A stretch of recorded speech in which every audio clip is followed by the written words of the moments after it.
कभी सोचा है कि अल्लू अर्जुन पुष्पा में इतनी अच्छी हिंदी कैसे बोल रहे थे? पुष्पा नाम सुन के फ्लावर समझे क्या? या बाहुबली में प्रभास की हिंदी इतनी शानदार कैसे थी? अमरेंद्र बाहुबली यानी मैं। या टॉम क्रूज दुनिया भर की 40 भाषाओं में इतने अच्छे से साउंड कैसे कर लेते? क्या करवाने की सोचा? बस यही वो मैजिक है जिसको कहते हैं डबिंग यानी कि वॉइस एक्टिंग। ये एक $1 बिलियन आर्ट फॉर्म है जिससे कि एक नए एक्टर को या डबिंग आर्टिस्ट को बहुत ज्यादा बेनिफिट हो सकता है। तो आज के वीडियो में हम ये सीखेंगे और जानेंगे कि डबिंग वॉइस एक्टिंग क्या होता है, कैसे किया जाता है, कैसे अप्रोच किया जाता है, इससे कमाई के जरिए क्या क्या है, क्या इसमें वाकई करियर बनाया जा सकता है, ये सब बताऊंगा आज के फिल्मी फंडे में। टीसी के मोस्ट पॉपुलर यूट्यूब मेंटोर और अवार्ड विनिंग फिल्म गुरु से best seller acting method switch on switch off acting method से कॉल करें या व्हाट्सएप करें 8433666618 पे।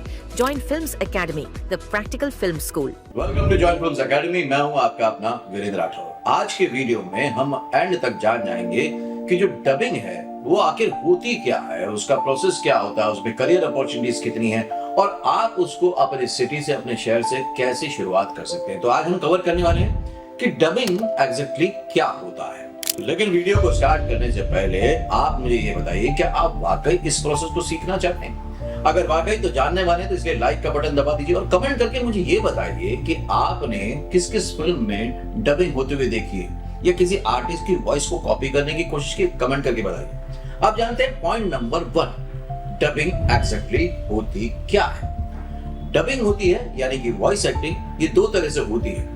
एक पहले तब होती है जब एक्टर फिल्मों में या सीरियल में काम करते हैं और उनके साउंड को रीडब किया जाता है, मतलब जिस लैंग्वेज में काम किया है उसी में रीडब किया जाता है। क्योंकि शूटिंग के टाइम पे कई बार बहुत सारा शोर होता है, क्राउड का सीन होता है, एम्बियंट साउंड होता है, उसको दबाने के लिए दोबारा से डबिंग की जाती है। यह दोबारा डबिंग तब होती है जब किसी को लैंग्वेज चेंज करनी हो, मतलब सेट पे ऑन शूट लोकेशन पे एक्टर ने एक्चुअली वो लैंग्वेज नहीं बोली है और अब उस चीज को, सीरीज को या फिल्म को हमें हिंदी में डब करना है हिंदी ऑडियंस के लिए, तो उसको हिंदी में फिर डब किया जाएगा और इसके लिए फिर एक आर्टिस्ट की जरूरत पड़ेगी। पर आखिर डबिंग जरूरी है ही क्यों? वो इसलिए जरूरी है कि डबिंग के होते से ही जो मार्केट है वो एक्सपैंड हो जाता है। अब आप सोच के देखिए कि RRR फिल्म या बाहुबली हो गई या पुष्पा हो गई, इस तरह की फिल्में जब पहले बनती थी तो सिर्फ साउथ में रिलीज होती थी, तो एक लिमिटेड टेरिटरी थी। लेकिन अब दिन पे दिन सिनेमा ग्लोबल होता जा रहा है, जो सीरीज है वो भी नंबर ऑफ मल्टीपल लैंग्वेजेस में मिलती हैं, उससे मार्केट एक्सटेंड हो गया है। इसलिए तो $1 बिलियन रुपए इसमें इन्वेस्ट कर रहे हैं प्रोडक्शन हाउसेज और स्टूडियो, ताकि इसको एक एक्सपेंशन मिल पाए और एक ग्लोबल ऑडियंस मिल पाए। अब रियल वर्ल्ड में क्या इम्पैक्ट है डबिंग का वो समझ लेते हैं। इस समय अगर वर्ल्ड वाइड देखा जाए तो $5 बिलियन से ये जो इंडस्ट्री है ये ग्रो कर रही है। हर साल 5 to 10% ग्रो और कर जाती है, क्योंकि जितने भी आपने OTT प्लेटफॉर्म देखे हैं, चाहे वो नेटफ्लिक्स हो, अमेजॉन हो या कोई और भी हो, उसमें आप देखते हैं आपको लैंग्वेज का ऑप्शन आता है। तो अब वो OTT प्लेटफॉर्म क्या कर रहे हैं, क्रिएटिव लोग की हायर कर रहे हैं उन डबिंग आर्टिस्ट को कि जो बहुत अच्छे से डबिंग कर सकते हैं डिफरेंट लैंग्वेजेस में, और उनको जो रेट्स मिल रहे हैं, जो पैसे मिल रहे हैं, वो भी मन चाहे मिल रहे हैं। तो ये हमने परफेक्टली समझा कि डबिंग क्या होती है और कहां कहां होती है। अब आपको पता चल गया कि डबिंग क्या होती है, लेकिन सबसे इंटरेस्टिंग पार्ट है जो मैं आपको नेक्स्ट पार्ट में बताने वाला हूं, जिससे कि आप सरप्राइज हो जाएंगे कि टाइप्स ऑफ डबिंग क्या होती है, क्योंकि डिफरेंट टाइप्स ऑफ डबिंग होती है और हर किसी के लिए आपको नया स्किल सेट करना पड़ता है। तो वो आपको पता चल जाएगा नेक्स्ट पार्ट में। अब है पॉइंट नंबर 2 यानी कि डबिंग की टाइप्स। डबिंग तो नॉर्मली सबने सुना है और समझते भी हैं थोड़ा बहुत, लेकिन आपको पता है इसके 5 टाइप्स होते हैं। अगर आपने इसमें से किसी एक सेगमेंट को भी मास्टर कर लिया तो भी आपका करियर हजारों लाखों रुपए कमा सकता है। तो इसके जो टाइप्स हैं वो बताए थे आपको। नंबर 1 है जो आप नॉर्मली समझते हैं नॉर्मल डबिंग, जिसमें लैंग्वेज को चेंज किया जाता है, मतलब साउथ इंडस्ट्री की या फिर हॉलीवुड की फिल्म को हिंदी टू इंग्लिश करें, तमिल टू हिंदी करें, इस तरह से किया जाता है।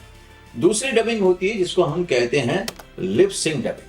लिप सिंक डबिंग का मतलब ये है कि जो एक्टर है उसने बोली भी हिंदी है, फॉर एग्जाम्पल मेन लैंग्वेज भी हिंदी बोली है, लेकिन किसी वजह से वो अवेलेबल नहीं है या कोई और कारण है या उसने गलत उच्चारण के साथ चीजें बोली हैं, तो फिर एक डबिंग आर्टिस्ट को बुलाया जाता है और वो उसको डब करता है।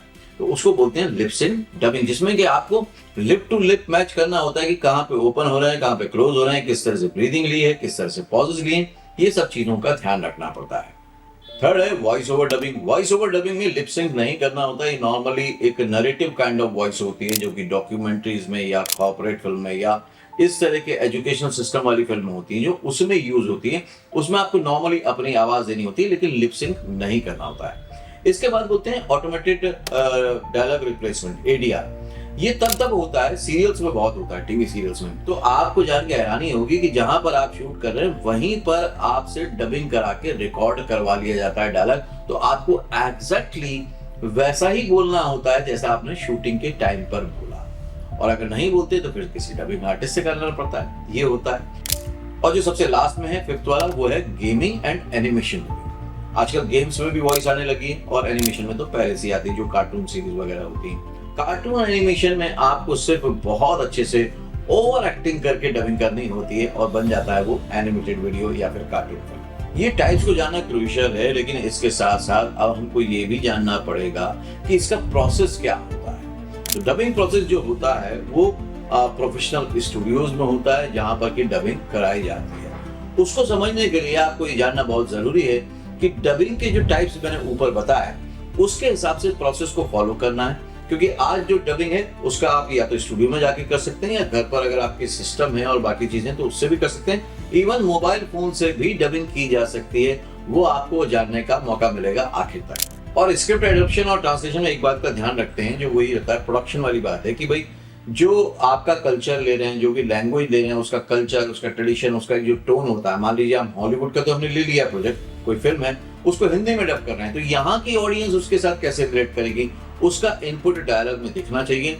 लेकिन किसी भी तरह से जो उनकी लैंग्वेज है उसके लिए उन्होंने जो लिप्स सिंक किए हैं, मैच किए हैं, उससे मैच भी होना चाहिए। जहाँ पे ट्रांसलेशन किया जाता है, अडॉप्शन किया जाता है स्क्रिप्ट का, अपने उस लैंग्वेज में जिसमें डब हो रहा है उसके कल्चरल प्रोसेस के हिसाब से, ट्रेडिशन के हिसाब से और टोन के हिसाब से। अब जो प्रोसेस में है वो है कास्टिंग और उसकी जो वॉइस मैचिंग। जो इसके ऑडिशंस होते हैं वो ओपन नहीं होते, आपको स्टूडियोज के थ्रू ही पता चल पाते हैं। लेकिन वहां पर ये देखा जाता है कि आप जो है वो टेक्निकली कितने साउंड है, कितना समझते हैं आप सिंग साउंड को। तो वॉइस क्वालिटी वगैरह को वो देखते हैं कि भाई ये वॉइस क्वालिटी बहुत अच्छी है और इस करेक्टर पे जा सकती है। अब इसका होता क्या है कि इस वजह से जो करेक्टर है एक्चुअल फिल्म में या सीरीज में, वो आपकी आवाज के थ्रू एक नई ऑडियंस तक पहुंच जाता है। अब जो प्रोसेस में स्टेप 3 वो है रिकॉर्डिंग सेटअप। ये एक साउंड प्रूफ स्टूडियो होता है जहां पर कि एक डबिंग का एरिया होता है जहां पे आर्टिस्ट आके डब करता है। उसको अपने ब्रीदिंग पे कंट्रोल करना होता है, सिंग प्रॉपर रखना पड़ता है, पॉजेस प्रॉपर रखने पड़ते हैं और मीटर और टोन जो डायलॉग का है उसको भी मेंटेन करके चलना पड़ता है। अब इसमें जो है समझना प्रोसेस वो है टेक्स एंड रीटेक्स। अब देखिए जब आप शूट करते हैं तो बहुत सारे रीटेक्स होते हैं, बहुत सारे कैमरा शॉट्स होते हैं, कैमरा एंगल होते हैं, एडिटर उनको सिंक करके एक जगह लगा देता है। तो जब आपको डबिंग करनी है तो आपको तो जो फिनिश फिल्म है वो मिली हुई है, आपको उसको ही डब करना है। तो नॉर्मली अगर मैं देखूं तो प्रोफेशनल जो आर्टिस्ट होते हैं वो 3, 4, 5 टेक में एक एक लाइन का डायलॉग अच्छा बोल लेते हैं। जब हम लोग करते हैं ऑनलाइन वर्कशॉप्स करते हैं, जो आप अपनी सिटी से ज्वाइन कर सकते हैं या ऑफलाइन करते हैं मुंबई में, तो मैंने देखा कि ये जब वर्कशॉप करते करते ही उनके अंदर की कॉन्फिडेंस आ जाता है कि वो भी बहुत इजीली से ये कर पाते हैं। पॉइंट 5 है मिक्सिंग और सिंग। देखिए जब भी आपसे डबिंग कराई जाती है तो उसको क्या करता है, रिकॉर्डर्स जो बोलते हैं, साउंड इंजीनियर जो बोलते हैं, वो क्या करते हैं मशीन पे आपके साउंड को मर्ज करते हैं बैकग्राउंड म्यूजिक के साथ, दूसरे कैरेक्टर्स के साथ, और फिर एक फाइनल आउटपुट वो रेडी करते हैं। तो इसके लिए बहुत जरूरी हो जाता है उनके लिए कि जिस भी वॉइस को उन्होंने हायर किया है फॉर द डबिंग पर्पज, वो उस पर्सनैलिटी को पूरी तरह से सूट होनी चाहिए। अब है नेक्स्ट पॉइंट प्रोसेस में कि क्वालिटी चेक और डिलीवरी। तो जो डायरेक्टर होते हैं और जो रिकॉर्डिस्ट होते हैं या जो प्रोडक्शन हाउस होते हैं वो क्या करते हैं, इंश्योर करते हैं कि सारी चीजें, मतलब जो आपने आवाज दी वो प्रॉपर हो, उसके साथ बैकग्राउंड म्यूजिक प्रॉपर हो, बाकी चीजें भी प्रॉपर हो वहां पर, तो वो उसको ले जाके फिर आउटपुट के लिए दे सकते हैं किसी OTT प्लेटफॉर्म को या टीवी चैनल को, या अगर फिल्मों के लिए हुई है तो कोई डिस्ट्रीब्यूटर को और स्टूडियोज को दे सकते हैं। लेकिन इससे पहले पॉसिबल नहीं हो पाएगा। ये वो 6 प्रोसेस हैं, सिस्टम्स हैं, स्टेप्स हैं जो कि नॉर्मली कोई किसी को नहीं बताता है। मैं खुद अपनी ऑनलाइन डबिंग वर्कशॉप में, ऑफलाइन डबिंग वर्कशॉप में ये सब कुछ सिखाता हूँ और आज आपको ये मैं एग्जैक्टली अपने YouTube चैनल पर प्रेजेंट करके बता रहा हूँ कि ये सारी डिटेल आप समझ लें ताकि आप भी लाइफ में आगे बढ़ पाएं। अगर ये वीडियो आपको वैल्यूएबल लग रहा है और डबिंग में आप भी अट्रैक्ट होते हैं और उसमें करियर बनाना चाहते हैं तो अभी के अभी चैनल को सब्सक्राइब कर लीजिए, क्योंकि अगले कुछ दिनों में मैं डबिंग पर और एक्टिंग टिप्स पर कुछ ऐसे वीडियोस लाने वाला हूं जो अभी तक आपने कहीं पर भी नहीं देखे होंगे और उससे बड़ा बेनिफिट आपको होने वाला है। लेकिन उसके लिए फाउंडेशन पूरी करना बहुत जरूरी है। डबिंग के लिए एसेंशियल जो स्किल्स हैं वो क्या क्या है वो समझ लेते हैं। पहले देखिए, टैलेंट जो है ना वो आपको नोटिस नहीं कराता, वो सिर्फ आपका एक तरह से इंट्रो होता है। लेकिन इन स्किल्स पे काम करेंगे तो आप समझ लीजिए आपका 5-10 साल का जो करियर है वो एकदम क्लीन शीट हो गया, एकदम क्लियर हो गया। आपको उसमें काम बार बार मिलता रहेगा, लगातार मिलता रहेगा। अभी समझते हैं कि आपको क्या क्या चीजें करनी है। पहला है वॉइस मॉड्यूलेशन और वॉइस कंट्रोल। आपने जिस भी कैरेक्टर को डब करना है आपको उसकी पर्सनैलिटी के हिसाब से ही अपना जो टोन है या फिर अपना जो तरीका है बोलने का उसके हिसाब से आपको रखना चाहिए, तभी ये प्रॉपर हो पाएगा, अदरवाइज प्रॉपर नहीं हो पाएगा। क्रिस्टल क्लियर डिक्शन जो है वो नॉन नेगोशिएबल है, मतलब आपको इस पर प्रॉपर काम करना ही पड़ेगा, ध्यान देना ही पड़ेगा, तभी जाके आप एक प्रॉपर वे में डबिंग आर्टिस्ट बन सकते हैं। इसके बाद वाला जो पॉइंट है वो है लिप सिंक की टाइमिंग। वहां पे जो कैरेक्टर है ऑन स्क्रीन आपको जो मॉनिटर पे दिखता है उसकी जो लिप सिंक है, मतलब जिस तरह से उसने डायलॉग को फ्लो में बोला है आपको एक्जैक्टली वही पकड़ना है। सिंक में तभी प्रॉब्लम आती है जब आप वर्ड्स बोलना नहीं जाते तो अटक जाते हैं। आपको यहाँ पर जो हेडफोन लगता है उसमें मिलता है कि ओरिजिनल साउंड क्या है और आपको यहाँ से डब करना शुरू करना पड़ता है माइक के सामने। फोर्थ है इमोशनल एक्सप्रेशन। डबिंग सिर्फ वॉइस की बात नहीं है, डबिंग पूरी तरह से एक एक्सप्रेशन है, वो कहीं ना कहीं एक्टिंग ही है। वॉइस एक्टिंग इसलिए उसको बोला जाता है। उसमें आपको ध्यान रखना है कि आप अपने आवाज के थ्रू, इमोशंस के थ्रू उन जज्बातों को स्क्रीन पर ला पाए जो कि वहां पर वो मेन कैरेक्टर कर रहा है जिसको आप डब कर रहे हैं। कोई भी स्किल हो वो ओवरनाइट तो कभी भी डेवलप नहीं होती, उसको टाइम लगता है, वो धीरे धीरे ही डेवलप होती है। इसलिए जॉइन फिल्म्स एकेडमी ने ऑनलाइन ऑफलाइन कोर्सेज में इस तरह का स्ट्रक्चर डेवलप किया है कि आप सारी चीजें सीख जाए कि डबिंग क्या होती है, कैसे करनी पड़ती है, कैसे उसमें मास्टरी हासिल की जाती है और इवन ये भी कि आपको ये भी बताया जाता है, सिखाया जाता है कि आपको अप्रोच कैसे करना है डबिंग के लिए। तो अगर अभी तक भी आपने चैनल को सब्सक्राइब नहीं किया है तो कर लीजिए ताकि आपके पास ये अपॉर्चुनिटीज हमेशा नोटिफिकेशन देके आती रहे। पॉइंट नंबर 5 है कि डबिंग में जो करियर अपॉर्चुनिटी है वो क्या है। जो डबिंग के जो ट्रुथ है वो अक्सर कोई नहीं बताता, क्योंकि अगर आपको मालूम हो तो आप बहुत अच्छे से हर मीडियम में, हर टाइप में बहुत अच्छे से पैसों को अर्न कर सकते हैं। तो आप रियलिटी में आ जाइए और अपने लिए जो आपने सपना देखा एक्टर बनने का उसको वॉइस एक्टिंग के साथ पूरा कर सकते हैं। या अगर आप चाहते हैं कि वॉइस एक्टिंग में ही मैं कमाल करूं तो उसमें रहते हुए भी आप लाइफ में बहुत अच्छे से अर्न कर सकते हैं, प्रोफेशनली और सक्सेसफुल भी बन सकते हैं।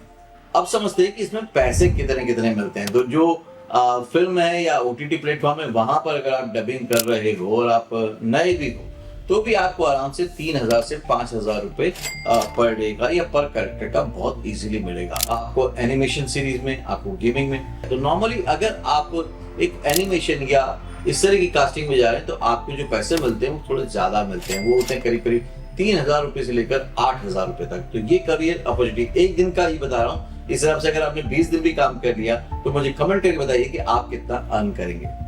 E learning and corporate films, इसमें भी अगर आप देखेंगे तो आराम से कोई भी जो नया आर्टिस्ट आता है वो 2,000 से 5,000 रुपए पर डे बड़े इजीली कमा सकता है।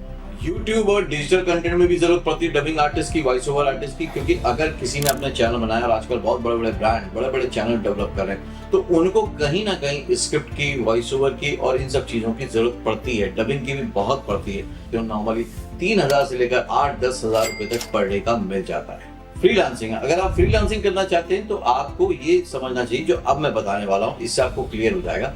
अगर आप फ्रीलांसिंग कर रहे हैं तो आपको 2-3 साइट्स हैं, उनके नाम मैं बताता हूँ, बाकी आप गूगल पे सर्च कर सकते हैं। फीवर है, voice.com है और उसके बाद एक और 2-3 ऐसी वेबसाइट हैं जहाँ पर आप फ्रीलांसिंग में जा सकते हो। वहां पर आपको आवर्स के हिसाब से, कैरेक्टर के हिसाब से हायर किया जाता है और वहां से भी अच्छी खासी इनकम जनरेट होती है। अगर स्टार्टिंग पॉइंट, शुरुआत कैसे करें, स्टार्ट कैसे करें, तो स्टार्ट करने के लिए आपको अपनी वॉइस पर थोड़ा सा काम करना शुरू करना है। स्विच ऑन स्विच ऑफ में मैंने बहुत सारे मेथड बताए, इसको अप्लाई कर सकते हैं। इसमें इवन डिक्शन और वॉइस क्लैरिटी के लिए भी चैप्टर है, उसको भी पढ़ सकते हैं। अब आप जब देख ही चुके हो कि डबिंग में कितनी अपॉर्चुनिटीज हैं तो बस आपके लिए मैं समराइज कर देता हूँ सारे पॉइंटर्स को।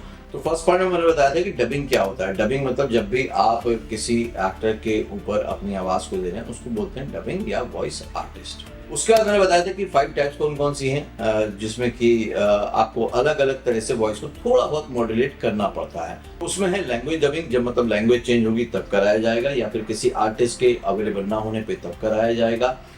उसके बाद हमने स्पेशली सीखा कि इसका प्रोसेस क्या है। तो प्रोसेस मैंने आपको बहुत अच्छे से बता दिया कि भाई किस तरह से प्रोसेस होता है। अब इसके बाद की जो 5 एसेंशियल स्किल थी आपकी, वो थी करियर पाथ। मैंने आपको बता ही दिया कि कहाँ पर आप कितना अर्न कर सकते हो। OTT प्लेटफॉर्म बहुत आ गए, उनको मल्टीपल लैंग्वेजेस चाहिए, और अब बड़े बड़े ब्रांड यूट्यूब में आ रहे हैं, ई लर्निंग प्लेटफॉर्म्स आ रहे हैं, उनको भी जरूरत है। तो यहाँ पर करियर की तो बहुत सारी अपॉर्चुनिटी बनने वाली है। करियर बनाना है तो आपको ये जो पूरा प्रोसेस मैंने दिया है वीडियो में, इसको बस अपना लीजिए और कमेंट करके मुझे बताइए। अगर कुछ और समझना चाहते हैं आप, क्या क्या बातें आपने समझी, वो पॉइंटर मुझे बता दीजिएगा। अगली बार फिर किसी नई चीज को मैं आपके सामने लाऊंगा, जिससे कि आपको सीखने में मजा आए, करने में मजा आए, और उससे आप अर्न भी कर पाए। आज के वीडियो में बस इतना ही। अगले वीडियो में फिर से मिलता हूं, तो देखते रहिए, सीखते रहिए, जमे रहिए। All the very best. Actor बनने का सबसे आसान तरीका अवार्ड विनिंग एक्टिंग गुरु वीरेंद्र राठौर का best seller acting method switch on switch off acting method है। इस कोर्स से सीखकर आप भी कुछ ही दिनों में एक बेहतरीन एक्टर बन सकते हैं, जिसे साबित करते हैं इसके अमेजिंग Amazon और Google के ratings and reviews. Switch on switch off acting method अभी तक का सबसे सरल और प्रभावी मेथड है, जो आपके समय और महंगी फीस दोनों को बचाता है। Switch on switch off acting method course book आपको Amazon, Flipkart, join films website पर अवेलेबल है।